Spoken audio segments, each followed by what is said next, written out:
dərslə bağlıdırsa, mikrofonsuz da biz işləyə bilərik. Çox sağ olsun Füsun xanım. Arxa yarus, orta yarus və aşağı hissəni də yoxlanmış oldu. Odur ki, davam edə bilərik. Siz bunu eşidəndə və mənim haqqımda bir informasiya sağlamışım. İlk ağlınıza gələn assosiasiya nə oldu? Hər şey şunas fikri gəlmədimi sizin ağlınıza?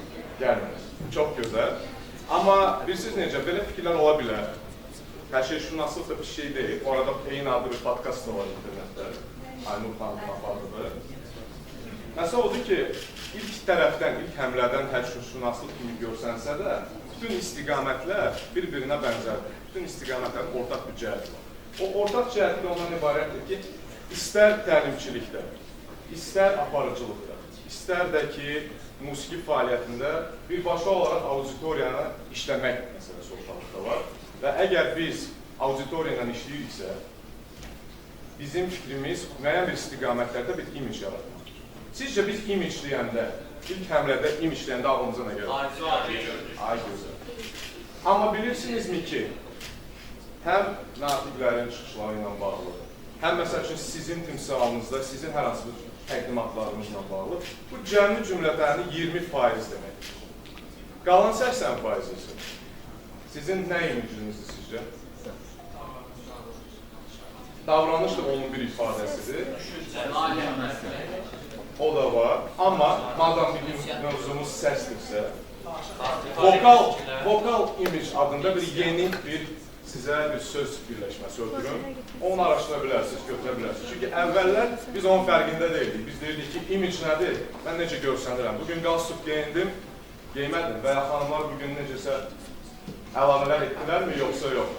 Kipriklər üzərində işlədilər mi, yoxsa yox? Amma əgər biz vokal nöqteyi nəzərdən də image düşünsək, başa düşəcəyik ki, qalan 80% çıxış haqqında, sizin təqdimatlarınız haqqında, nəinki işdə, nəinki universitetdə, sizin çevrənizdə, dostlarınızla görüşlərdə, hər hansı bir ailəvi yığıncaqlarda, fikir verirsiniz, adətən belə yığıncaqlarda kimsə tanada olur və adətən həmin insan daimi olur.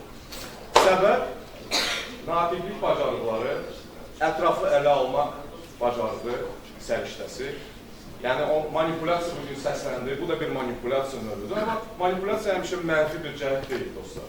Bunu da bir fərqindəlik kimi götürə bilərsiniz. Manipulyasiyanın böyük, müsbət tərəfləri var ki, mən istəyirəm ki, məsələn, mənim istədiklərimə görə və ya mənim ötürdüyüm mesaja görə müvafiq davranış edəsiniz. Burada heç bir mənfiq bir şey yox, bilirsiniz. Və belə bir araşdırma da var, uzun illərin araşdırmasıdır bu arada ki, əgər biz kommunikasiya ediriksə, kommunikasiyamızın 7% sözlərdən ibarətdir, yəni biz nə haqqıdır? Ki, biz daim bunun üzərindəyik. Mənim təqdimatımın kontenti nədir? Mən bugün hansı slaytları hazırlayacağım və s. 90% vaxtımızı həmin o slaytların quruluşu, hansı mesaj biz verəcəyik, auditoriya oradan nə öyrənəcək, bu mövzuya gedir, qatılır, düzdürmü? 55%-i bədən dilinə aiddirsə, ki, bu da bir artıq müəyyən bir populyar mövzudur. Mən əslində baxanda bugünkü bizim əcendamıza gözləyirdim ki, bir bədən dili ilə də bağlı bir çıxış olacaq, amma görmədim. Amma ən populyar 55%-i elə bədən dilinə aiddir ki, indi də bir sıra artıq lokal təlimlərin müşahidə ola bilirik. Amma mənim müşahidələrim onu gətirir ki, artıq yavaş-yavaş bu mövzular və bu təlimlər biraz ifrat dərəcəsində gəlib çıxır ki, müəyyən bir həllər ötürülür. Deyilir ki, məsəl üçün də, siz daha təhsili çıxış etməyiniz üçün və daha özgüvənli görsənməyiniz üçün belə dayanmalısınız və barmaqlar belə olmalıdır. Bu həmisi mifdir, dostlar. Çünki düşünün ki, bir 40 dəqiqə, 50 dəqiqə mən belə dayansam, siz nə fikirləşəcəksiniz? Bu deyəsən, bu oğlan əllərini kreyləyib. Barmaqlar açılmır və o özünü yandırmaq istəmir, ona görə də belə də dayanır. Halbuki ötürülən mesaj budur. Özgüvənli görsənmək istəyirsənsə, belə dayanmalısan və ötürücü mesaj daha da qüvvətli olacaq və s. Bu mif. Ən gözəl bədən dilini sırf sizə aid olan, sizin autentik bədən diliniz. Ya da hər biriniz də fərqlisiniz bu məsələdə. Necə ki, qalan 38%. Qalan 38% də bizim səsimizin tonudur. Və səsimizin imicidir və səsimizin ifadə formasıdır. Siz bilirsiniz ki, hamımız tək-tək unikalsınız. Hər biriniz. Nəyə görə? Çünki mama, papa vaxtında deyib ki, səndən bir dənədir. Ona görə yox, ona görə yox. Çünki hər birinizin özünüzə məxsus tembriniz var və səs telləriniz var. Hansı ki, bu genetik alimdir. Dünyada bir-birinə bənzər iki səs sahibi bir insan yoxdur. Parodiyaçılar var, səsi dəyişdirənlər var, onu uyğunlaşdıranlar var. Amma autentik sizin bazı səsiniz ki, anadan gəlmə bir təkamül nəticəsində o səsə gəlib çıxırsınız, o səs yalnız sizin. Biz onun fərqində deyilik, onu fikirləşmirik. Və vokal imidji, mən bugün həm fərqindəlik mövzusunda çıxış etmək istədim, həm də sizə müəyyən bir praktiki həllər vermək istədim ki, siz bugün çıxıb, sadəcə Yusuf gəldi çox gözəl danışdığıyla yox, maraqlı bir həllər var, dedim mən özüm də bunu tətbiq edim fikriyində gedəsiniz. Vokal imidjin 5 əsas sütunu var dostlar. Mən bu haqda sizlə bugün danışmaq istəyirdim ki, sadəcə onu öz üzərinizə götürüb irəliləyə bilərsiniz. Birincisi, səsin sürəti və danışığın nitqin sürəti. Bugün madam ki, səhərdən buradayıq. Hər halda birazca daha diqqətli olanlar fikir verir bilər ki, hər bir bu səhnəyə çıxan natiq özünə məxsus bir sürətlə danışır. Kimsə daha çox sürətli, kimsə daha aşağı sürətli. Elə deyilmi? Məsələn, natiq çox sürətli danışandır. Bizlər, izləyicilər olaraq, dinləyicilər olaraq. Hansı fikir yarar? Düşünməyə vaxt. Hara tələsir, düşünməyə vaxt. Sonra... Amma gəlin səmimi olaq da, narahatçılıq hissi yaranır, qıcıq hissi yaranır. Və informasiyanın qavrama sürəti onun sürətinə uyğun deyil. Çünki natiq sürətli danışanda düşünür ki, informasiyanı sizə tez çatdıracaq. Halbuki siz o informasiyadan bir hissəsini qəbul etsəniz böyük bir şey. Ona görə adətən belə bir həll var.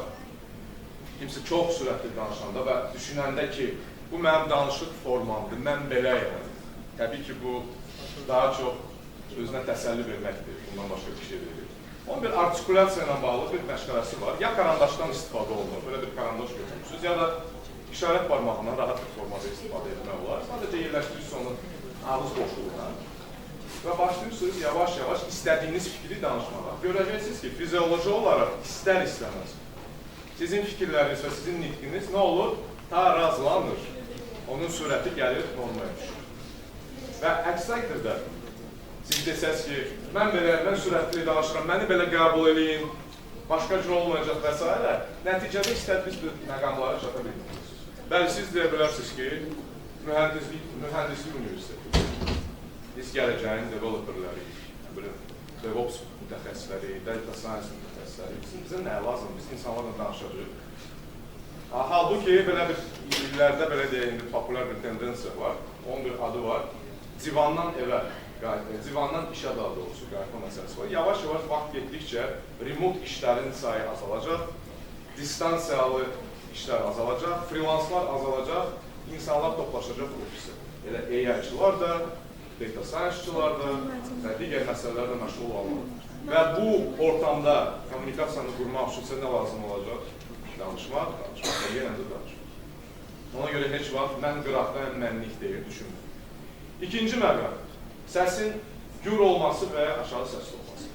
Bugün biz mən müşahidələri gətirdik ki, yəni biz bunun da bugün aktual olduğunu gördük. Natiqlərin kimisə daha çox ucadan danışırdı, kimsə daha sakit danışırdı.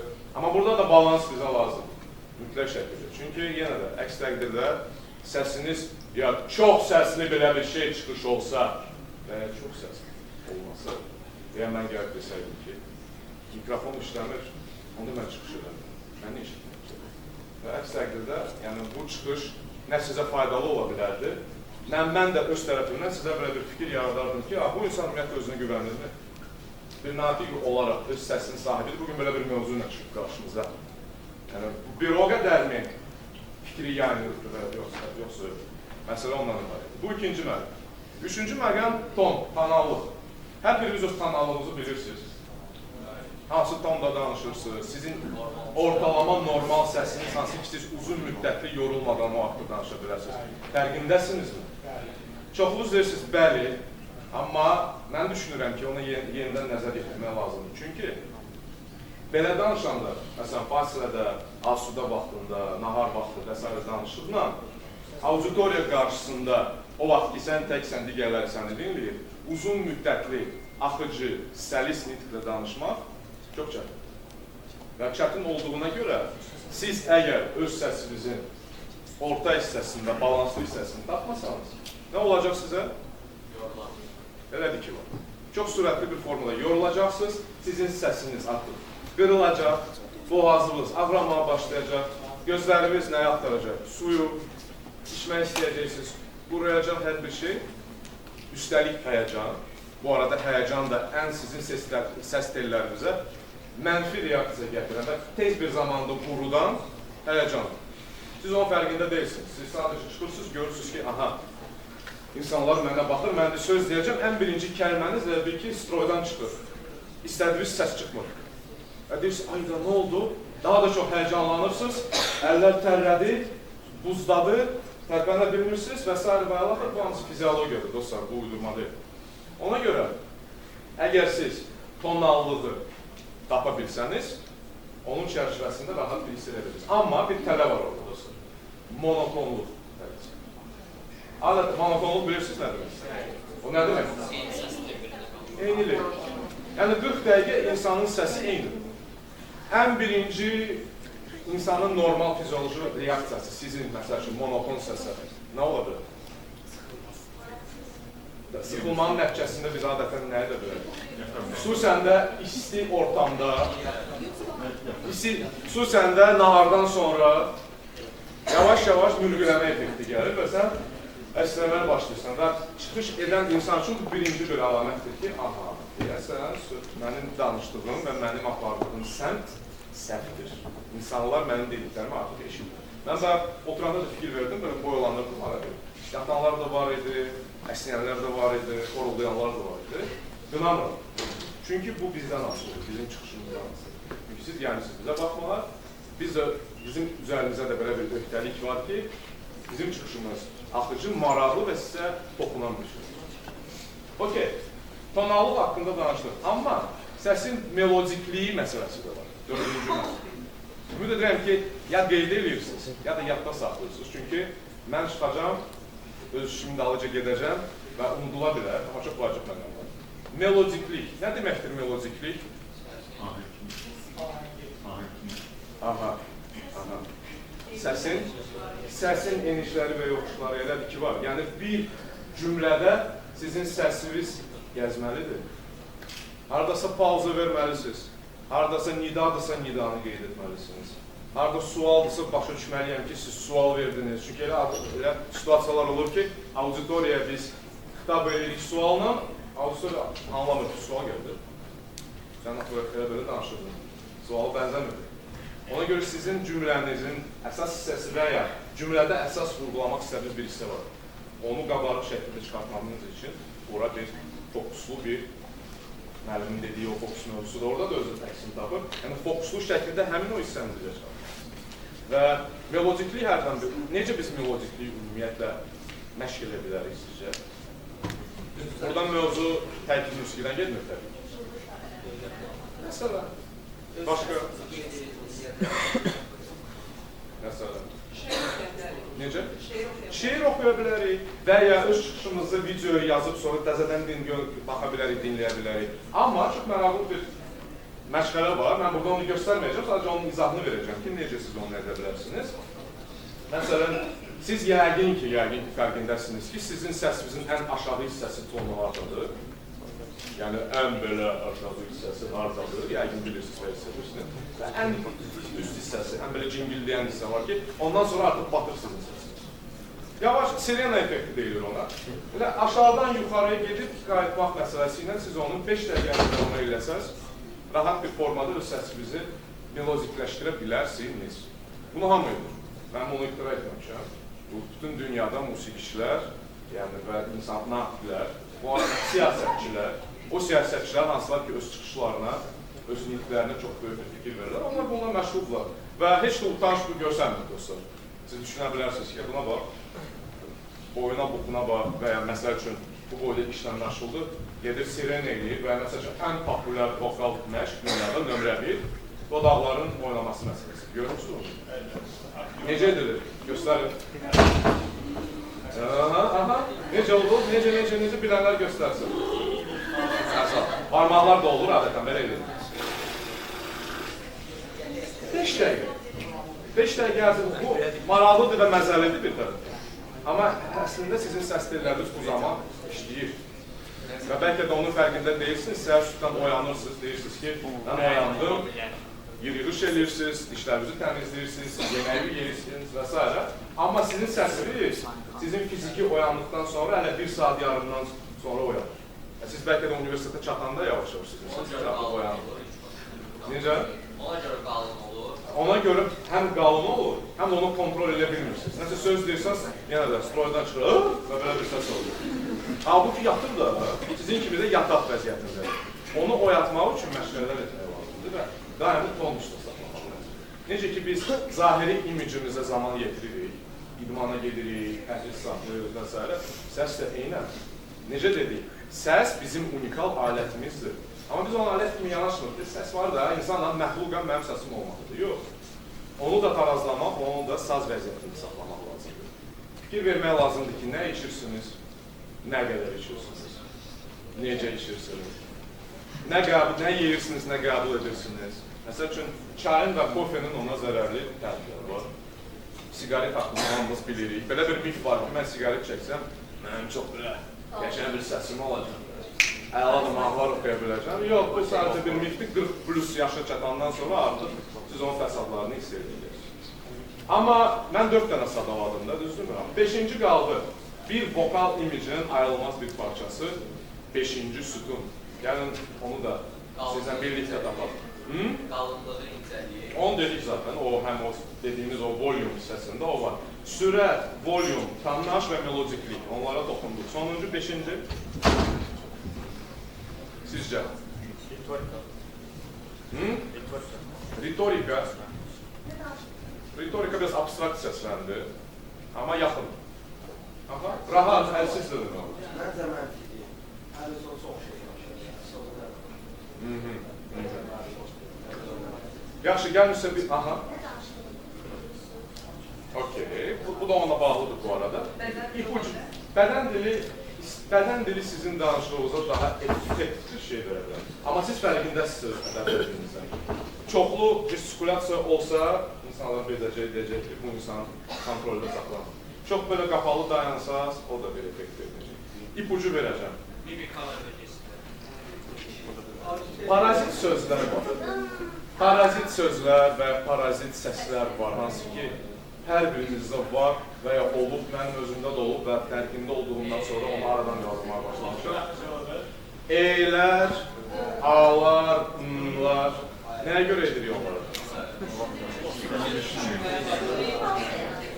Çünki boşluğu doldurmaq istəyirik. Boşluqdan qorxuruq. Düşünürük ki, biz danışdıqca pauza edə bilmərik. Halbuki həmin o fasilə, həmin o pauza, sizin həmin o e'lərdən, m'lardan və ya hansı bir digər sözlərdən, belə deyək, şeydi, adı nə idi onun və s. Hər birimiz o. Mənim ən çox istifadə etdiyim parazitar söz, belə deyək.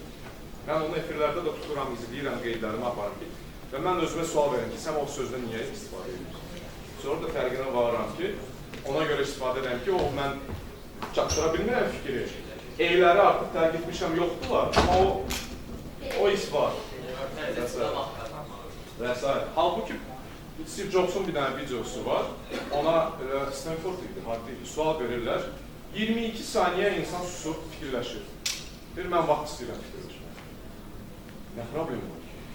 Qəbahət yoxdur, bizi heç kim buna görə linçləmir, heç kim bizi buna görə öldürmür.